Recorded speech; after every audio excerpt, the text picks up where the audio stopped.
Hello! So, just want to say that it is completely okay not to be okay, at least for now. Kaya tong life, puno jud kayo na siya og mga ups and downs, and kita tanan naga-face jud ta og mga challenges and difficult moments ato ang life. So whatever challenges na imong ginatubang karon, remember that you have the strength and kaya gyud kaayo na nimo ma-overcome. So importante lang jud is ma-acknowledge na to and ma-validate atong feelings without judgment. Na dili jud nato kontrolado ang tanan. So kung nasakitan ka, hilak. Kung gikapoy ka, just take a rest. No? Taking care of our mental and emotional well-being is crucial, and reaching out sa ubang tao for support is a sign of strength, not weakness. So remember na dili jud nimo kailangan nga mag-antos nga ikaw lang. No? You are not alone.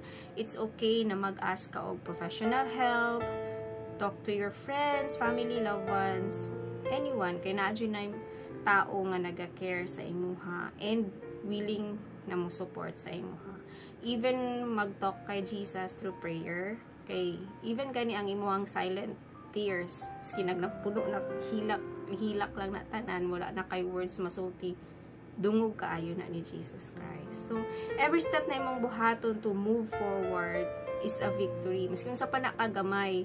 So practice self-compassion, na acknowledge nimo nga dili gyud na nimo kaya, and don't be too hard on yourself, no? Lahi ra jud if you give yourself enough time and space to heal. So remember in Philippians 4:13 it says na I can do all things through Christ who strengthens me. And in Proverbs 3 verses 5 to 6, trust in the Lord with all your heart and do not lean on your own understanding.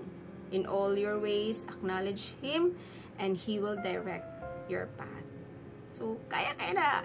You've got this. You are stronger than you think.